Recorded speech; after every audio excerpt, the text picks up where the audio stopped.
10 menit kita.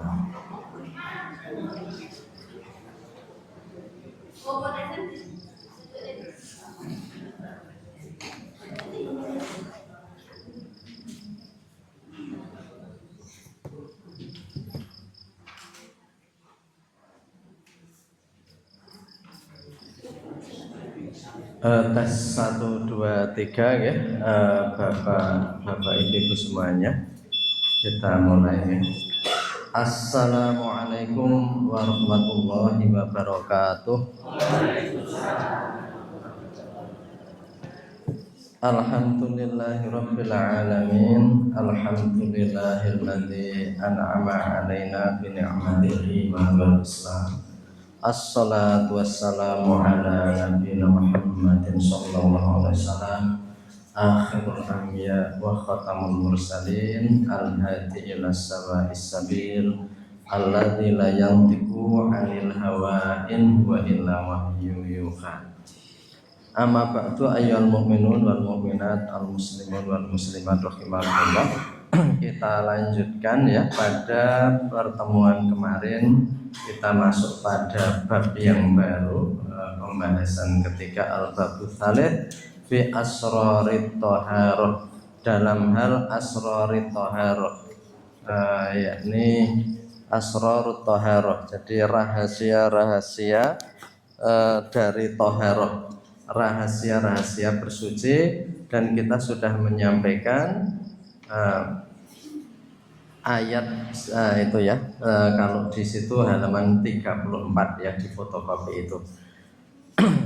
Jadi kemarin hadis Rasulullah, at-tuhuru satrul iman, yang kedua at-tahuru ya, at-tahuru satrul iman, yang kedua buniyad dinu 'alan nadzafah.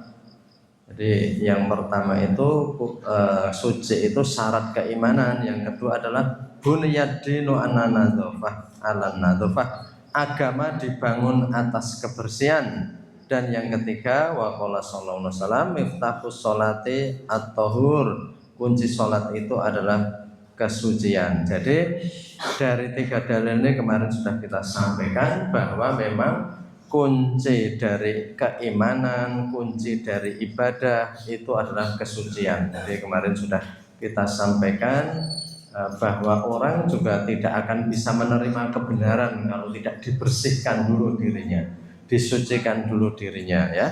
Kita masuk selanjutnya. Wa qala Allah Ta'ala, a'udzubillahi minasyaitonir rajim, fihi rijalu yuhibbuna ayyatatahharu, dalam surat Taubah 108 ya. Fihi ini karena membicarakan, insya Allah ini berbicara tentang masjid yang didasari dengan ketakwaan, masjidun ussisa 'ala taqwa ya. Fihi rijalu yuhibbuna ayyatatahharu, di dalam masjid yang baik itu, di dalam tempat ibadah yang baik itu diisi oleh rijalun, jamak dari rajul ya. Jadi kalau rajul itu sakwijining tiyang, nek rijalun piro-piro tiyang. Jadi fihi rijalu yuhibbuna ayyatatahharu, di dalamnya itu selalu diisi, selalu dihuni oleh orang-orang yang suka bersuci. Jadi memang kesucian dan kebersihan itu kunci segalanya, kunci segalanya. Jadi dalam ibadah juga, di dalam beragama juga. Jadi tapi Bapak Ibu semuanya, bersih itu tidak sama dengan suci ya. Bersih tidak sama dengan, walaupun Islam itu mencintai kebersihan, tetapi yang menjadi syarat dalam ibadah itu adalah suci. Karena misalnya begini Bapak Ibu, jadi kalau orang misalnya tiang-tiang engkang nggarap sawah mboten sempat kondur, mungkin luhure teng alas, lebar megawe itu mungkin ya pakaiannya itu kena lendut sedikit, kena lendut ya, jadi atau kecipratan gitu ya. Tapi kan itu kecipratan lendut itu memang kotor, tetapi itu tetap suci. Ning enten wong sing ketoke nggo dasi, nggo jas ning jane ora suci. Kemarin saya sebutkan ya, orang-orang yang kalau ke belakang ke toilet enggak beristinja dengan baik, tidak bertoharah walaupun kita edasinan, kita nggojas jane enggak suci. Kita bersih gitu ya. Orang-orang yang tidak memelihara atau menjaga dirinya dari cara buang hajat yang enggak benar itu mungkin ya seperti kita sampaikan orang-orang yang enggak mengenal agama. Artinya orang-orang tidak Islam yang tidak kenal agama itu berasinan, bajunya bagus dan sebagainya, tapi kita lihat enggak bersuci. Jadi itu walaupun bersih ya, mungkin setrikanya tajamnya itu kayak pedang gitu, lempelitit gitu ya. Tapi jangan tidak suci. Tapi tadi orang-orang Islam yang karena garap sawah nggak sempat pulang, mungkin kecipratan lendut-lendut itu suci. Jadi suci itu terkadang kotor, ya. Terkadang kotor. Tapi itu yang kotor kan bukan najis. Karena mahyan najasah definisi Allah dalam fikih itu mahyan najasah apakah najis? Ya al-qadarati lati yajibu 'alal muslim ayatanazzaha. Yakni kotoran yang orang Islam itu wajib membersihkan. Jadi kotoran yang wajib dibersihkan. Tapi ada kotoran yang itu tidak menjadikan orang itu najis ya ada gitu ya. Jadi ya mungkin zaman dulu banyak ya orang-orang pakai baju yang jernih, yang putih atau warna-warna benih itu kan zaman dulu saya banyak wong sing jenenge klambi ndok kermak ya. Nanti klambi putih nang irenge ki akeh gitu ya. Ya itu memang ya sekarang nggak ada gitu. Burung ganti anak sudah ganti yang saiki. Jadi itu walaupun kotor tapi itu suci gitu ya. Tapi sekali lagi tadi banyak orang-orang yang nampaknya suci gitu, bajunya rapi dan sebagainya. Tadi saya contohkan ya dasinan nganggo jas barang, jane orang suci. Karena ke belakang mereka tidak beristinja dengan cara yang benar, ya tidak toharoh dari buang hajat tidak benar gitu ya. Atau mungkin juga tidak memperhatikan gitu ya, di tempat-tempat yang ada najis itu nggak memperhatikan gitu ya. Jadi nah itu di dalam masjid yang dilandasi takwa, jadi sampai ada loh di daerah mana Cangkringan ya, masjid yang dijenengi Masjid Usisa ala Taqwa pernah lewat itu kata Al-Quran, masjid yang diasasi, yang didasari dengan takwa ya, di dalamnya orang-orang yang suka ayat harus suka bersuci. Jadi ada ya, itu orang yang gantung wudhu itu karena suka bersuci, jadi batal, kemudian disucikan lagi, batal, disucikan lagi. Kalau orang Jawa mungkin namanya gantung wudhu ya, jadi itu ya berat karena apalagi untuk ibu-ibu yang putri-putri kan bermake up ya, jadi batal wudhu itu repot gitu ya. Jadi maka dari itu ya kembali ke tadi, intinya di masjid itu banyak disukai oleh orang-orang yang suka bersuci. Jadi kesucian itu baik ya, kunci banyak hal kesucian itu. Nah, walid toharoti arba'u marotibin. Jadi dan bagi bersuci itu ada 4 marotib. Marotib itu jamak dari martabat. Martabat itu tertib urutan ya. Untuk toharoh itu ada 4 tingkatan, ada 4 urutan gitu ya. Al-ula yang pertama tathhirudz dzahir anil ahdath, yakni membersihkan barang-barang yang zahir. Zahir ya bahasa Indonesia jadi lahir, membersihkan barang-barang yang lahiriah, yang zahiriah anil ahdath, dari berbagai kotoran. Ya kita itu membersihkan baju kita dari najis, tubuh kita dari najis, itu adalah tingkatan pertama, tathhirudz dzahir anil ahdath. Itu tingkatan bersuci yang paling rendah. Itu yang kena najis dilangi. Nah, itu bersuci paling rendah. Atsaniyah yang kedua, ini tathhirul jawarihi anil jaraimi wal atham, membersihkan, mensucikan jawarih. Jawarih itu anggota tubuh. Nggih, tangan kita, kaki kita, mata kita ya, indera penciuman kita, mulut kita. Tathhirul jawarihi anil jaraimi wal atham, yakni mensucikan anggota tubuh kita dari berbagai kejahatan ya, wal atham dan dosa-dosa. Jadi itu bersuci tingkatan kedua. Jadi tangan dari mungkin ya memegang atau menangani sesuatu yang sebenarnya tidak boleh gitu ya. Jadi ya melukai orang, menyakiti orang, tangan untuk berbuat hal-hal yang tidak baik gitu ya, menyebabkan mencelakakan orang lain, mendolimi orang lain. Wasali satu dan tingkatan ketiga tathirul qalbi anil akhlaqi dzamimati, mensucikan kalbu ya hati, anil akhlak dari akhlak-akhlak adzamimah yang tercela. Hati dari akhlak yang tercela. Yang keempat, tadhiru sirri amma siwallahi ta'ala, mensucikan hal-hal yang sir itu yang rahasia yang tidak nampak. Dari apa? Amma siwallahi ta'ala, dari segala perkara yang selain Allah Subhanahu wa taala. Wahya taharatul anbiya'i wasiddiqin, itulah bersucinya para nabi dan siddiqin. Siddiqin itu orang yang senantiasa membenarkan agama Islam ajarannya. Maka Abu Bakar dinamai apa gelarnya? As-Siddiq. Kenapa Abu Bakar As-Siddiq? Karena selalu membenarkan apa saja yang datang dari Nabi. Jadi siddiqin. Jadi dulu banyak orang-orang yang ketika orang mengatakan Muhammad itu salah, ajarannya itu sesat, ajarannya itu hanya sihir, ngoyoworo gitu ya. Ajaran ngoyoworo, la sihru mubin. Itu ajaran itu ora jelas ngoyoworo, mosok eneng iki dan sebagainya. Malah dikatakan inna ulama junun ya, dia gila ya. Jadi itu, tapi Abu Bakar tetap mengatakan dia benar. Jadi ketika Isra Mi'raj itu orang-orang pada tidak percaya. Ini kenapa Abu Bakar dinamai gelar As-Siddiq. Jadi sifat As-Siddiqin itu sampai ditulis dalam Al-Quran. Karena ketika yang lain nggak percaya, karena Nabi Muhammad menyampaikan bahwa beliau itu sudah Isra Masjidil Haram, Masjidil Aqsa, Sidratul Muntaha, kemudian balik lagi. Maka orang-orang tidak percaya.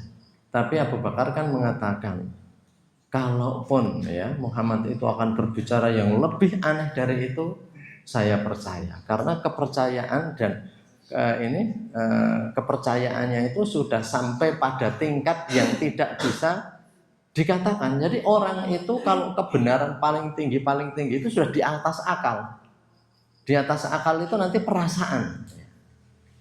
Perasaan. Jadi ketika misalnya Bapak Ibu bisa merasakan anak itu bantah atau suami itu bersilat lidah tidak jujur atau istri juga tidak jujur, tapi suami atau istri bisa merasakan perasaan saya dia nggak jujur. Ya, itu karena kebenaran di atas logika. Jadi bocah ini ngapus ini. Walaupun semuanya dengan alasan yang seperti itu. Jadi itu karena apa? Karena sudah seperti Abu Bakar tadi, memang aneh 1400 tahun lalu atau di abad ke-7. Abad ke-7 belum ada kan belum ada itu ya, abad ke-7 kok orang mengatakan bisa ke Masjidil Haram, Masjidil Aqsa, Sidratul Muntaha kok sehari semalam. Nah, ini aneh sekali bagi orang yang mengandalkan logika. Ketika itu juga nggak masuk. Karena apa? Perjalanan tercepat Masjidil Haram, Masjidil Aqsa itu ya berpuluh-puluh hari. Itu perjalanan tercepat. Nah ini kok menyampaikan satu malam sudah sampai Sidratul Muntaha. Itu hanya cepatnya. Tapi seperti pernah saya sampaikan, dengan sekarang pesawat-pesawat tempur yang sangat cepat, itu hanya dalam hitungan beberapa menit ya.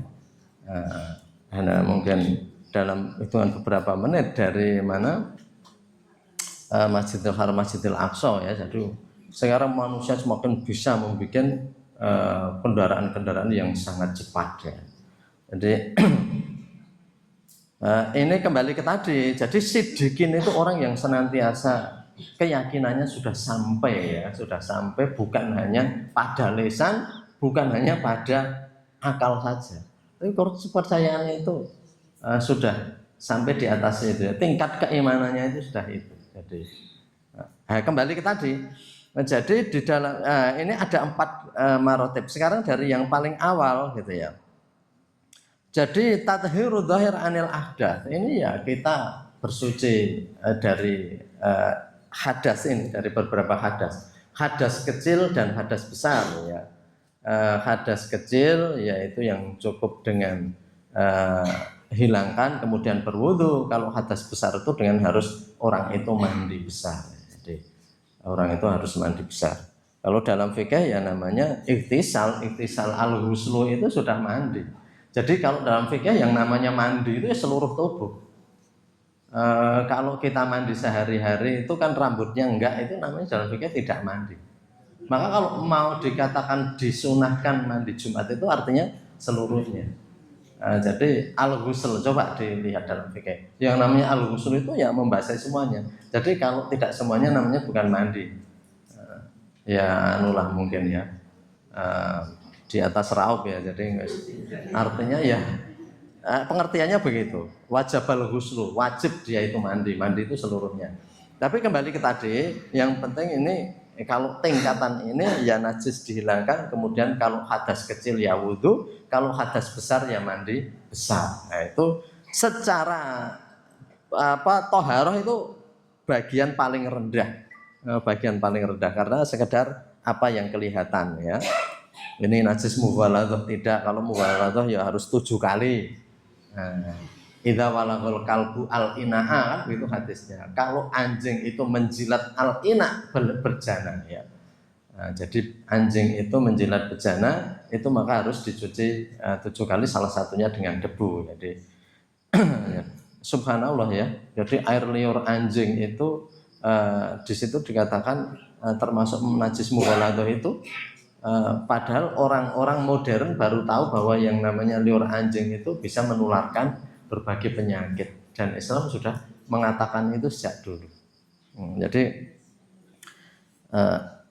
maka kalau orang Islam kalau memelihara anjing untuk tujuan berburu gitu ya dan sebagainya, maka tidak boleh dicampur ya, artinya di kerangkeng tersendiri. Di kerangkeng tersendiri. Jadi tathhiru dzahir. Jadi kan dalam fikih itu ada tentang asoid, buruan ya, menjaga. Jadi tathhiru dzahir anil ahdath. Jadi ya insya Allah kita sudah memahami ya bagaimana bersuci, dan kita harus menjaga kesucian semaksimal yang kita bisa. Jadi semaksimal yang kita bisa ya. Jadi kalau ada najis kita hilangkan gitu ya. Ya sebersih yang kita bisa. Kalau airnya mencukupi dan sebagainya ya, itu memang seperti. Tapi kalau tidak ada air kan dengan kemarin ya ada yang istismar dan sebagainya. Tapi kembali ke tadi bahwa kesucian itu harus dijaga. Jadi tetapi Islam itu kan memudahkan gitu ya. Memudahkannya gimana? Ada hal-hal yang kita tidak tahu. Jadi misalnya saja kita masuk toilet gitu ya, Nah, kemudian di situ itu kan kita tidak tahu, tapi umumnya toilet itu kotor, apalagi toilet umum gitu ya. Kita itu pakai pakaian hitam, yang pakaian gelap, yang terkadang itu mungkin di situ itu ada keraguan ya, kecipratan atau tidak, itu kan nggak kelihatan, padahal itu kita musafir gitu ya. Maka kemudian ya kita berhati-hati saja. Kalau ada keraguan gitu ya, padahal nggak ada ganti, yaitu dilap ya dengan air dilap dan sebagainya. Jadi sehingga memang itu ada, Islam itu mengharuskan itu, tetapi sebenarnya Islam itu juga memberikan keringanan karena semaksimal yang itu bisa dilakukan. Sehingga kalau nggak ada air saja itu orang buang air itu kan pakai beristismar, pakai batu, pakai benda-benda keras zaman dulu. Ya itu tentu kan tidak bersih sekali, tapi kan semaksimal yang bisa dilakukan. Jadi ya kalau itu dan itu dijaga zaman dulu gitu ya.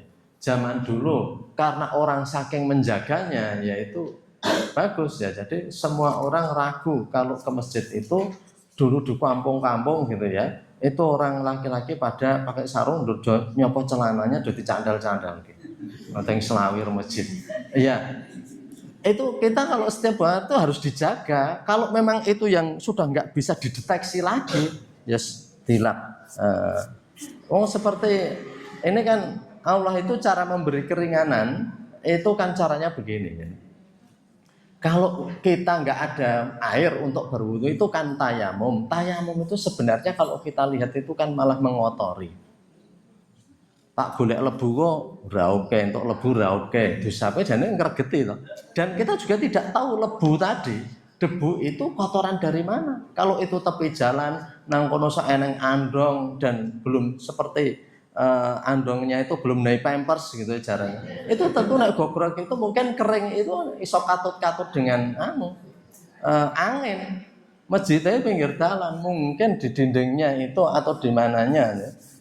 Itu bisa jadi loh kita ada debu yang nggak tahu. Tapi kan Allah itu tidak akan membebani di atas kemampuan. Sehingga agar orang itu jangan terlalu ragu.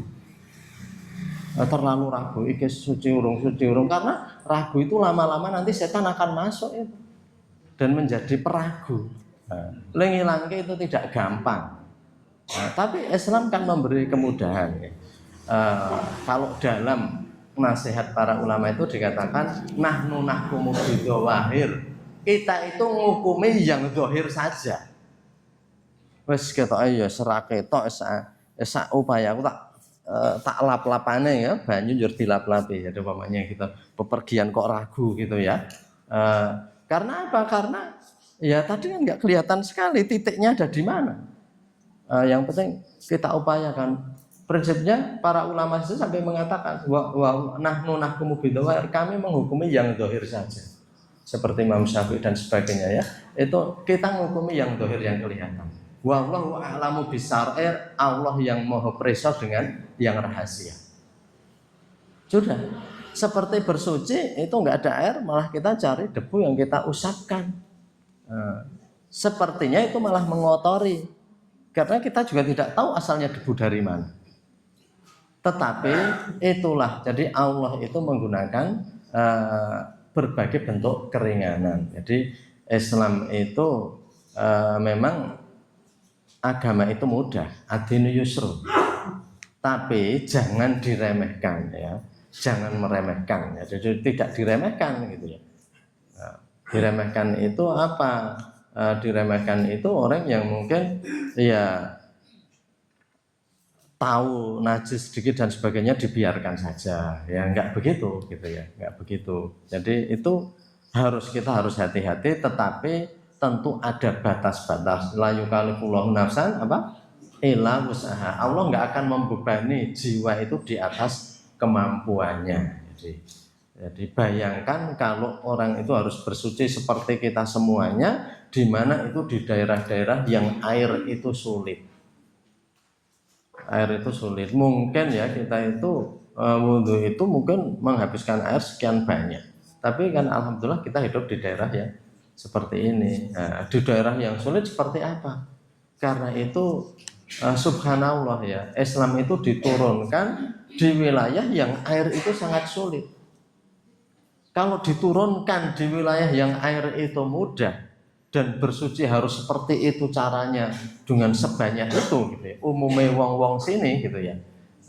Itu maka ketika orang-orang di daerah yang mahal air nanti akan tersiksa karena harga air sangat mahal. Jadi tapi subhanallah Islam itu turun di wilayah seperti itu, sehingga itu orang itu merasa oh Islam itu memberi kemudahan gitu ya. Jadi tadi Allah menghukumi dengan yang zahir, adapun yang lahir itu urusan Allah. Jadi itu. Tapi yang jelas memang ini kemarin saya sudah menceritakan bagaimana kehebatan agama Islam yang memberikan aturan tentang suci, bukan hanya bersih. Karena seluruh dunia ini hanya berbicara bersih kebanyakan.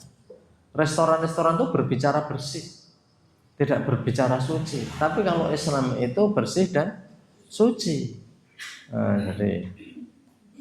Jadi Islam itu sampai berbicara tentang suci, padahal yang lain-lain berbicara hanya bersih. Belum tentu yang bersih itu suci. Jadi itu setelah anggota tubuh, kemudian hal-hal yang zahir ya pakaian kita, suci badan, pakaian dan tempat. Adapun kotoran binatang itu memang ada berbeda-beda mazhab. Ada yang menyatakan kotoran binatang najis gitu ya. Ada yang menyatakan tidak. Ada yang madhab yang najis itu adalah baulul adami waroji'ihi. Apa? Air kencingnya Bani Adam, ya manusia, waroji'i dan kotorannya. Ada yang menajiskan kotoran binatang. Tapi kalau menajiskan kotoran binatang itu memang berat, karena contohnya masjid-masjid itu kalau ada kotoran cecak, itu kan gimana membersihkan di karpet, kotoran cecak, kotoran tekek gitu ya, dan sebagainya ya. Ya anak kotoran kebun sapi kan mungkin gitu ya. Tapi bahasanya itu njur gimana bersihkannya, itu harus kan terkadang cuma disulak saja, nggak dipel lagi gitu ya. Tapi kalau itu mengikuti mazhab yang menyatakan bahwa yang najis itu air baulul adami waroji'i, air kencingnya Bani Adam dan kotorannya, ya kita itu memang nggak menganggap najis. Sehingga kalaupun lemut itu nempel di kulit kita dan kita ceblek, itu yang kemudian mengenai kulit kita itu bukan hanya itu ya, kan ngecap itu barang yang lemut itu. Karena mungkin tubuhnya nyamuk itu ireng, sehingga ketika disingkirkan ireng. Tapi yang nempel kan juga kotorannya. Kotorannya kecil sekali Pak, ayo jelas nyamuknya saja kecil. Tapi kan ada kotorannya itu. Dijal kudu wiso meneh gitu ya. Umpamanya yang berkeyakinan itu. Maka monggo, ini memang ada perbedaan mazhab, tetapi intinya Islam itu tidak akan memberatkan. Islam itu ringan tapi jangan diremehkan gitu ya. Islam itu mudah tapi jangan dipermudah. Sholat koyo waktu neh itu namanya gampangke gitu ya. Gampangke. Jadi misalnya begitu ya. Jadi ngaji ora saiki sesuk ya ning wektu neh kok gitu ya. Ya nek isih urip gitu ya. Kita itu enggak pernah tahu gitu ya. Jadi itu karena gampangke. Anak kita hanya tengok-tengok, kita nggak berbuat apa-apa, kenapa nggak bersegera? Nggak bersegera untuk berbuat baik itu, gitu ya. Jadi seperti wasiat Sayyidina Abu Bakar, gitu ya, itu yang mengatakan, ayo bersegera, ayo bersegera, ayo bersegera, karena memahami bahwa usia itu sangat singkat, ya. Jadi usia itu sangat singkat. Jadi itu kesucian ini sangat penting ya, sangat penting dalam Islam itu. Jadi ini dari tubuh kita yang suci itu, maka insya Allah nanti hati kita itu akan terbawa. Seperti kemarin saya sampaikan, orang itu kalau lingkungan dan hidupnya semrawut, kemungkinan di dalam pikirannya juga semrawut. Semrawute pikiranmu kuwi ya kaya semrawute kamarmu kuwi. Ibaratnya kan seperti itu. Kalau anak bocah kok semrawut, pikirannya semrawutnya itu sama. Karena kalau dalam teori psikologi itu ada namanya behavioralisme. Jadi bahwa semua perilaku itu pencerminan dari jiwanya. Jadi pencerminan dari jiwanya gitu. Jadi cah nom itu kan terkadang memang pikirannya masih semrawut. Karena cah nom itu punya suruh berpakaian rapi aja kan nggak mau. Kato ape-ape disuwek, kemudian zaman dulu sekolah kan lebok ke klambine gitu ya. Itu ora gelem gitu ya. Jadi nek disetel kok malah isin gitu. Jadi itu kan karena memang cerminan dalamnya itu masih begitu. Tapi makin tua kan menertib, makin rapi, makin tertib, makin dan sebagainya. Ya kodratnya itu begitu. Kodratnya itu semakin tua itu orang semakin tertib. Kalau ada orang semakin tua semakin nggak tertib itu kelainan. Jadi cilik rong rampung. Mbah jenengan niku kok lenom ra rampung-rampung to, Mbah. Jadi artinya kudune serampung wingi. Jadi memang orang itu harus menghuni ya. Orang itu harus menghuni zonanya, harus menghuni alamnya. Jadi kan alamnya sudah harus berubah itu, dia harus ikut berubah itu. Kalau menyalahi alamnya itu jadi aneh. Jadi aneh gitu ya. Jadi orang mengatakan ini telat gitu ya. Mbah jenengan niku le nom telat ini. Jadi artinya kembali ke tadi. Jadi itu seperti itu, orang tua kan makin menertib gitu ya. Ya, orang tua itu umpamanya naik sepeda atau motor kotor itu agak risih, tapi anak muda itu ada yang kalau terlalu bersih malah malu. Jadi motor itu nak reget gitu ya, itu malah mungkin bangga gitu ya. Jadi tapi kalau orang tua enggak, itu memang ketertiban seperti itu. Jadi Allah itu memang mengajarkan ya, mengajarkan. Kembali ke tadi. Jadi ini kunci banyak hal toharoh ini. Jadi orang Islam itu dengan menjaga itu nanti di dalamnya juga akan terkondisi, juga akan terjaga, Jadi di pondok-pondok, di asrama itu jadwal kegiatan dibuat biar pikiran itu lama-lama juga tertib. Oh ini jam belajar, oh ini jam ini, oh ini jam ini jam olahraga, ini jam bermain. Itu karena apa yang di luar itu bisa membentuk. Jadi itu ada juga dipelajari itu oleh ilmuwan. Jadi nek njabane tertib itu lama-lama nanti dalamnya akan tertata juga. Itu ya maaf ini dalam bahasa Inggris karena ahlinya itu orang luar negeri. Religion as cultural symbol ya. Jadi agama itu juga simbol budaya yang akan menjadikan orangnya makin tertib. Seperti anak yang diberi nama baik. Nama baik itu nama yang mencerminkan kebaikan gitu ya. Jadi bisa namanya itu bahasa Arab, atau kalau yang bapak kita dulu belum paham bahasa Arab, terkadang kan ya bahasa Jawa ya rapopo. Tapi nama itu kan mencerminkan kebaikan. Jadi misalnya saja orang dinamai Prihatin. Ini kan ada cita-cita muga-muga bocah ki betah prihatin. Lama-lama anak itu malu nek umpamane gitu ya. Jadi anggaran panganan dipangan enak kowe iki jenenge prihatin kok praktek iki ngemarui terus gitu ya. Jenenge Mas Kemaruk gitu ya. Orang Mas Mbak gitu ya. Prihatin. Jadi prihatin kan maksudnya biar begitu. Jadi jenengku ini. Kita namanya Ahmad atau Muhammad. Ketika jajan tahu susur lorong aku siji gitu ya. Jenengku ki Muhammad ya. Aku ki nggawa membawa nama besar kok ngene ya. Ketoke rawang. Aku ki khairun nisa, sebaik-baik wanita.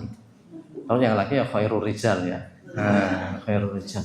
Aku kok orang sebaik-baik ya. Aku isin. Jadi orang menyadari dari itu seperti itu. Kita nganggo pecis gitu ya. Kayak pecisan kok ndelok dangdut ngarep dhewe joget barang. Yo tak tinggal dhisik lah pecise. Aku nggo klambi nggo baju koko ya. Ra iso aku nek jak mampir-mampir aja mampir-mampir aku klambi koko yang ngene jak mampir-mampir. Nah, itu kan kita terbentuk karena aspek lahir ya. Jadi aspek lahirnya itu penting juga. Anak putri yang pakai jilbab itu juga akan terkontrol. Maka ayat kewajiban jilbab di dalam Al-Quran itu kan A'udzubillahi minasyaitonir Qul katakanlah wahai Nabi linasaika wali li azwajika wa banatika wa nisa'il mu'minin, dan wanita-wanita orang mukmin yudnina alaihina min jalabibihina, agar mereka itu bukan memakai jilbab loh itu. Kata Al-Quran itu apa? Yudnina, hendaknya menurunkan dana yudnina alaihina min jalabibina, mbok jilbabnya itu dipanjangkan biar sampai menutupi di dada itu ya. Itu yang Nabi diperintahkan. Dzalika liyu'rafna wa la yu'dzain, itu agar mereka dikenal, yu'rafna mudah dikenal. Oh itu orang baik-baik. Wala yu'dzain, dan tidak dianiaya, tidak dipermainkan dan sebagainya. Itu ayatnya kan berapa itu? Dzalika liyu'rafna wa la yu'dzain, agar dikenal. Insya Allah ini orang baik-baik. Jadi wala yu'dzain, dan tidak dianiaya, tidak dipermainkan, tidak diserang, tidak disindir-sindir, atau kalau zaman modern tidak terkena pelecehan seksual. Jadi seperti itu. Jadi memang itu bukan pakailah, karena orang jahiliyah itu dulu juga pada pakai kudung. Hanya kudungnya itu kecil sekali sehingga leher dan dada bagian atas itu kelihatan. Maka ayatnya bukan pakailah yudnina alaihina min jalabibillah. Hendaknya mereka itu menurunkan ya jilbabnya itu gitu ya. Jadi itu seperti itu. Itu karena apa? Biar dalikal yurafna, biar dikenal. Biar dikenal. Dan Bapak Ibu semuanya ini kalau kita lihat di foto-foto itu kan bukan hanya orang Islam yang wajib itu. Tapi orang-orang non muslim juga begitu, malah di foto-foto itu ada orang Yahudi, ada Katolik sekte tertentu yang jilbabnya itu malah lebih rapat dengan umumnya ya orang-orang Islam di Indonesia itu ada, coba dilihat. Karena itu memang perintah agama itu seperti itu, wong ya dulu kitabnya itu kan sumbernya sama. Dari Injil, dari Taurat, dari Zabur itu kan juga seperti itu. Jadi ya itu ya. Kembali ke tadi. Jadi itu menjaga ya, dengan kita terbiasa berpakaian yang suci, tempat yang suci, insya Allah lama-lama hati kita juga akan berproses menuju ke sana. Jadi itu ya, itu yang terendah itu. Tapi tahapan itu insya Allah nanti lama-lama akan masuk dan semakin tinggi. Nanti hatinya suci, perasaannya suci gitu ya. Wasaniyatu, dan tingkatan kedua, tadhirul qalbi anil akhlaqi tadhirul jawarihi anil jaraim wal atam, mensucikan anggota tubuh dari jari kejahatan-kejahatan wal atam dan dosa. Jadi mungkin tangan itu nyelentik yang semestinya tidak diselentik, untuk ngeplak yang mestinya tidak sewajarnya dilakukan, atau untuk apalah, untuk mengambil sesuatu yang nggak boleh gitu ya. Maka itu dengan cara dengan cara wudhu tadi juga ada niat tadi, maka nanti ketentuannya di bawahnya akan menyampaikan setelah perincian. Jadi tubuh kita, kaki kita kemana melangkah itu juga perlu disucikan. Nah, melangkah kemana, tangannya itu kemana, kakinya itu melangkah kemana, itu jawarih ya. Matanya itu memandang apa, dan mulutnya mengatakan apa, dan telinganya mendengarkan apa. Kalau mendengar apa itu masih agak maklum ya, mendengar. Tapi kalau mendengarkan, kalau beda, mendengar itu terkadang nggak bisa ditolak. Kita mendengar mercon gitu ya, itu benar. Apa ini wong sing ngrungokke long ya? Ya kecuali yang nyumet itu jangan ngrungokke, walaupun dia tutup juga kupingnya gitu ya. Wah seru tenan ya, padahal dia ditutup telinganya ya. Cenderung aneh cah nyumet longe gitu ya. Itu tuku obatnya larang, engko nek disulet itu dia tutup telinganya sendiri, dia tutup. Nah, kemudian dia bilang seru banget ya. Padahal dia tutup gitu ya. Malah saya ngerti serunya jarane orang yang mendengar, yang nggak tahu kalau ada mercon kan nggak nutup telinga. Jur jenggirat itu malah yang mendengar, yang nyumet sendiri udah dibumpet itu. Jadi maka kembali ke tadi gitu ya. Jadi mendengar itu kita sering terkadang mendengar, tapi kalau mendengarkan itu berbeda. Kayak kok ketoke tonggoku padu apa ya? Kita dekat-dekat itu kan mendengarkan. Oh ketoke ora dumani lawuh bae. Oh jadi misalnya begitu, itu nggak usah kita mendengarkan itu ya. Tapi sekali lagi yang namanya agama itu terkadang gitu, apa yang dilarang malah kepengen dilakukan. Nek rentok orangnya malah dia kan mendengarkan, kayak kok do rame-rame ki nopo gitu ya. Jadi kalau mendengar beda gitu ya, kita lewat itu dengar gitu ya. Tapi yang nggak boleh kan mendengarkan ya. Kalau dalam bahasa Arab itu sami'a mendengar, tapi kalau istama'a itu nggak tek rong ngrungokke gitu ya. Jadi seperti pengajian pelajaran itu istama'a, maka orangnya namanya mustami'. Menjadi mustami' itu yang nggak tek dengarkan ya. Jadi itu tubuh kita juga harus senantiasa kita bersihkan. Ini sudah tingkat kedua. Kan nggak ada ini tuntunannya secara jelas itu, bahwa kalau kaki habis melangkah ke tempat yang tidak baik maka kemudian cara mensucinya nggak ada. Tapi ini kan sudah pemahaman lebih tinggi. Kalau fikih berbicara yang awal tadi aja, tadhiru dhahir anil adat, Dulu sudah kita sampaikan memang dalam Ihya ini fikih dan tasawuf, jadi tidak semata-mata fikih. Kenapa kok Imam Ghazali itu ada mencampurkan tasawuf di dalam fikih? Karena banyak orang-orang yang mengerjakan fikih itu tetapi tidak menghayati, gitu ya. Jadi sebenarnya tujuannya bukan hanya itu, bukan hanya fikih itu kan tahapan saja, tapi sebenarnya ada tujuan di balik itu, nanti dijelaskan. Sehingga beliau menjelaskan seperti itu biar orang Islam itu sadar ketika dia berkumur itu sakjane apa yang harus dihayati, gitu ya, apa yang harus dihayati. Jadi tadhirul jawarih anil jaraim wal atham. Ya kita sekali lagi, kita kalau secara fikih yang kasat mata itu nggak ada caranya. Caranya misalnya kan kalau zaman dulu ya, anak-anak kecil itu kalau ngajungi apa sing ra entuk diajungi, lek disebul engko ndak triker jarine kan gitu. Itu ada cara busak ya, karena wis ngajungi apa sing ra entuk diajungi. Wis disebul engko ndak triker. Itu artinya itu cara menghapus sesuatu yang enggak baik. Habis melihat sesuatu yang enggak boleh dilihat, gimana cara menghapusnya? Enggak ada. Jadi itu enggak ada tuntunan fikih bahwa orang dulu mengatakan disebul tangan tidak trigger gitu misalnya.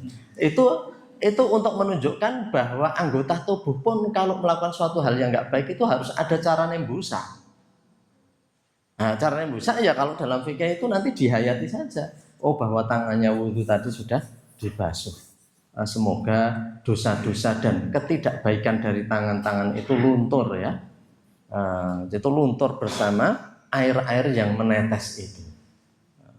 Semoga apa yang dosa kita yang melihat apa yang nggak boleh dilihat itu luntur sambil kita raupi tadi. Itu menurut Imam Ghazali harus dipikir sampai ke sana. Karena harus ada loh cara. Padahal nggak ada caranya karena memang nggak kelihatan kan, nggak makin kotor, nggak makin apa itu nggak kelihatan. Tetapi sebenarnya ada yang harus disucikan dari itu. Jadi ya caranya tadi, maka toharoh itu harus dihayati lebih dari itu. Wasalisah, dan yang ketiga adalah tathhirul qalbi anil akhlaqi dzamimati, mensucikan hati dari akhlak yang dzamimah, tercela. Jadi zamun itu mencela, mencerca ya. Jadi tathhirul qalbi anil akhlaqi dzamimah, mensucikan hati dari akhlak-akhlak tercela. Jadi batin gitu ya. Jadi batin saja itu kan sudah nggak boleh kalau batin jelek. Itu dalam Al-Quran namanya apa? Su'udzon. Dzon itu prasangka, su' itu jelek, su'udzon prasangka buruk. Ya kalau sekarang diistilahkan anak muda itu negative thinking ya, berpikir kamu jangan negatif dulu toh sama saya ya, itu artinya mbok husnudzon. Aku kan dene ya meng ranake hutang wae gitu ya. Aja suudzon nek ngerti aku njur ketoke kok urusane kuwi terus, tidak. Jadi suudzon. Jadi orang itu kita harus membersihkan hati kita dari berbagai dzon yang tidak benar, yang tidak boleh, karena kita tidak boleh ya. Jadi sudah nganggap orang oh dia itu paling gaya mengar ngene dan sebagainya ya. Kita mengatakan paling itu. Jadi saya itu Bapak Ibu semuanya, saya itu sering terkadang juga muncul ya. Jadi orang itu saya terkadang kalau pas sibuk dan sebagainya itu mengabaikan telepon. Akhirnya kemarin ngerepoti aku kan sering itu ditelepon lalu kita disuruh apa ya di pekerjaan itu. Sehingga eneng miss call itu ra dibaleni nah gitu ya. Jadi ndak mengikon nandangi apa terkadang gitu. Tapi terkadang ada yang nelpon itu mau bantu panti gitu. Karena saya suudan ini nomornya rata simpen paling nambah gawean gitu ya. Jadi tapi terkadang itu lalu dia WA, oh kok saya suudan ya tadi, padahal orang mau berbuat baik. nggak mau tak tompo atau kalau dia miss call langsung saya tututi, kan terkadang begitu gitu ya. Ya itu maka dari itu kita tidak boleh soalnya. Jadi kita tidak boleh meremehkan ya. Jadi tidak boleh meremehkan orang itu dengan apa yang ada, tampilan yang ada itu. Jadi karena apa? Karena kalau di dalam dunia para wali dan orang alim zaman dulu, yang namanya wali itu orang-orang yang terkadang diremehkan. Karena memang wali itu mesti akan merahasiakan dirinya. Jadi wali itu tidak mau menyebutkan, orang punya kelebihan saja tidak mau menyebutkan kelebihan, maka sampai ada pangandikan layak riful wali ilal wali, orang itu nggak akan tahu bahwa seseorang itu wali kecuali sesama wali.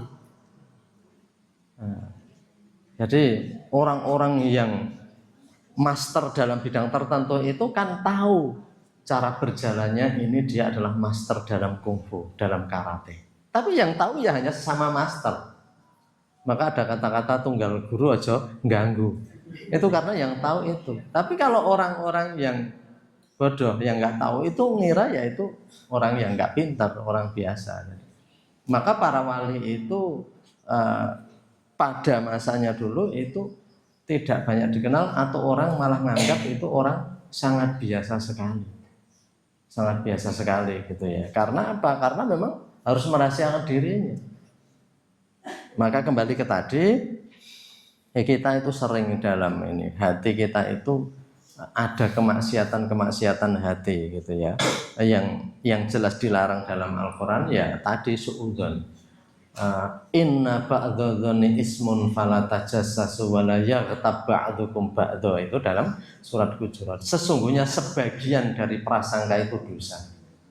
Sebagian artinya ada prasangka baik dan ada prasangka buruk. Nah, sebagian itu maksudnya yang buruk-buruk tadi. Kalau prasangka baik nggak apa-apa. Malah dalam pemikiran orang tentang kuantum energi ya, kuantum energi itu, energi kuantum itu yang dalam ilmu pengetahuan modern. Jadi apa yang dipikirkan baik itu terkadang nanti akan terwujud baik. Akan terwujud baik. Jadi apa yang maka pikirkan saja yang baik-baik. Walaupun terkadang kita itu salah gitu. Engko nek tiba piye gitu ya. Sebelumnya itu misalnya nek tiba piye gitu ya. Kon ndandani gendeng kon apa engko nek tiba piye Pak. Jadi sebenarnya ya jangan nek tiba piye gitu. Karena apa yang dipikirkan itu terkadang akan terjadi. Itu dalam energi kuantum ya. Kita nggak tahu caranya. Maka kalau saya pasti sukses, saya insya Allah sukses, saya insya Allah bisa, itu bisa gitu ya. Jadi itu dalam, maka kata-kata itu adalah sesuatu hal yang sakti. Maka kalau di dalam hadis kan kamu jangan mengatakan yang buruk karena bisa diamini, fa innal malaikata yu'aminu, karena malaikat akan mengaminkan apa yang kamu ucapkan, kan begitu ya. Itu pentingnya kita berpikiran positif. Berpikiran baik. Jadi kalau orang mengatakan ya tadi, oh ini tak eneng tamu, ya sapa ngerti nggawa rezeki gitu ya. Nah, rezeki kan banyak, nggak hanya berupa makanan, nggak hanya berupa uang. Tadi kita sedih langsung kita itu mendapat berita tertentu, itu bisa berubah langsung gembira. Tadi sendiri itu mikirnya itu yang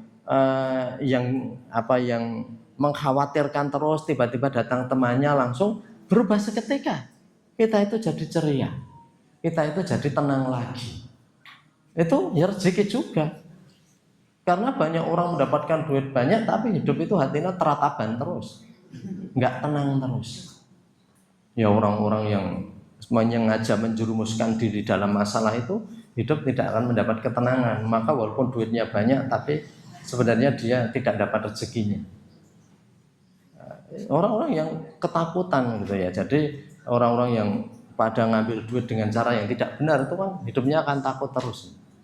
Hartanya disimpan di mana yang memungkinkan ya, ada yang disimpan.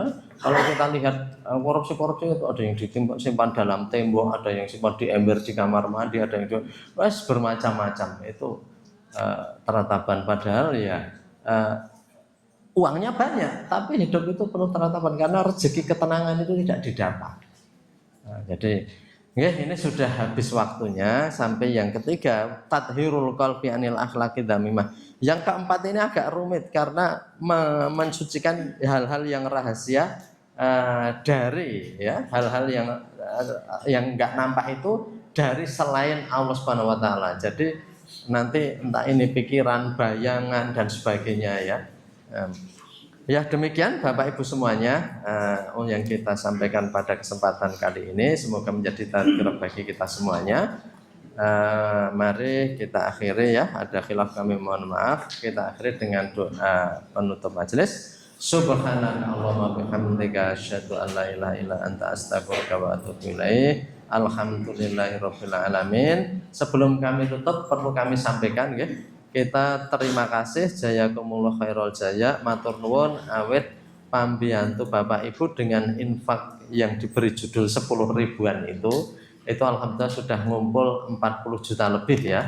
Alhamdulillah, dan sudah mulai untuk membangun ya, untuk menyelesaikan yang atas itu sudah dimulai, sudah mulai dicake ketika kemarin itu jumlahnya itu sekitar masih 30-an ya. Alhamdulillah itu bertambah, mugi-mugi dumateng ingkang paring pambiyantu saha ndongaaken nggih Allah paring piwales ingkang langkung sae. Amin ya rabbal alamin ya, menjadi amal jariah Bapak Ibu semuanya, yang itu juga salah satu keberkahan itu nanti akan menjadi ketenangan hati. Makatan kita akhiri, assalamualaikum warahmatullahi wabarakatuh.